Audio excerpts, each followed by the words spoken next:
Welcome back, and joining us on the show now is Peter McGuire, CEO at Exim Australia, and he joins us right here in our CNBC Mumbai studios. Peter, good to have you in Mumbai. And how long was it the last time you came here? Well, good afternoon, Manisha. About 4 years ago, so it's lovely to see you again and great to be back in Mumbai.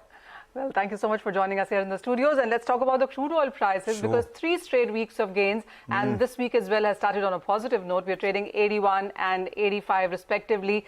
Saudi Arabia has increased prices for its Asian and US consumers, and we are still reacting to OPEC and allies cutting output. What are you making sense of all of these statements? Well, I think the last couple of weeks have been really dynamic for oil traders, and we've only seen, an uptick, and it was a considerable one this time last week, or, 8 days ago. So I think that momentum will build. I wouldn't be surprised to take a little bit higher out than this coming week.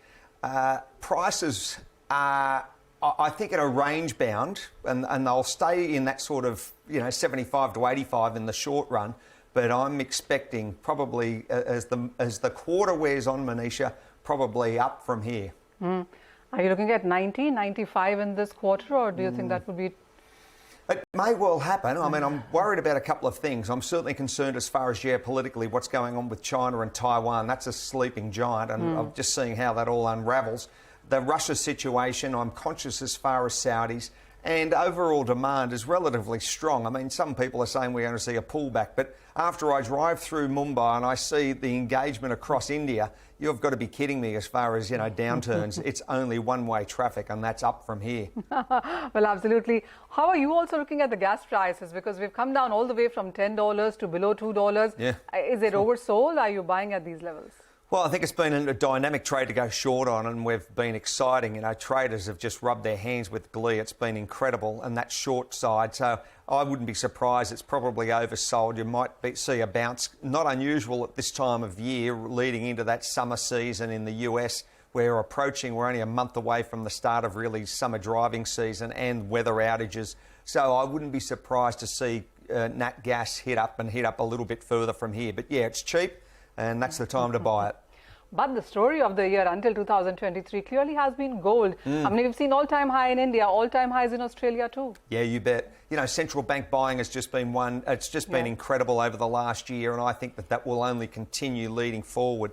So, yeah, gold has been a safe haven, and really a trade that's most retail sector is really piling into physical, and, of course, silver. So, yeah, really important to have a component of that in your portfolio, Manisha.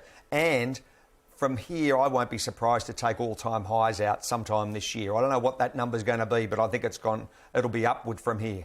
Ditto with silver. Are you looking at 28-30 kind of levels coming back? Yeah, I think so. It's far cheaper, really, from a long-term perspective in that gold-silver ratio. So I think there's more upside in the short run for silver. It's been dynamic in the last couple of weeks, and the fun time will hit us hard as far as, upside. And there we are, 24.80.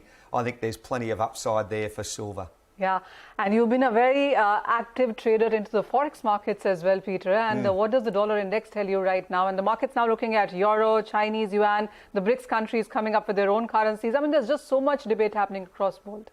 Well, exactly. We're one of the largest FX traders in the world, XM, and that's globally. So our retail market is very conscious as far as US dollar and US dollar index. It's come under a bit of pressure there, and it's probably going to take a 102 handle out to the downside. So, yeah, I'm interested to see what Jay Powell's thoughts are, rhetoric coming from the Fed, and inflation numbers. There's a lot of data coming out this week and certainly this month. So hold on to your hat. Softer from here, possibly for US dollar, and that's going to be a push-up for a lot of those other commodities. What would you say is the top trading currency strategy right now? Well, have to say, probably euro to some extent. Euro's been really exciting. But don't take your eyes off the yen, because it's been wild and whipsawing, and that's been opportunity really since October last year when it was at 150, traded down to 128. Now it's that mid 130 sort of handle. I think there's plenty of exciting market movement in that yen.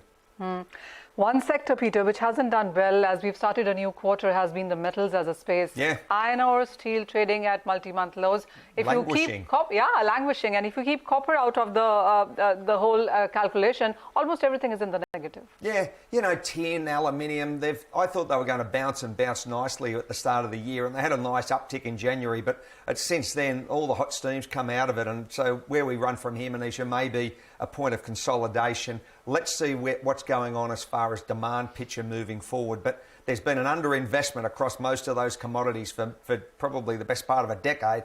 So when they shine and when it's boom time, they'll really come to the fore. And this super cycle is certainly a long way from over. All right. Any topic that you have in the space? Almost everybody seems to be talking about copper, even at these levels. Yeah, 8,800. I think it's cheap, so I think there's probably upside for copper. Yeah, just keep an eye on that. It's a wonderful barometer for economic growth, and we follow it closely. All right. So euro yen is something to keep an eye on, and take a look at gold and silver. Big buying opportunities onto that one as well. Peter, as always, thank you so much for joining us. Thank you for all of that opinion as well, and amazing having you in the studio. Oh, it's wonderful to see you, Manisha. Thank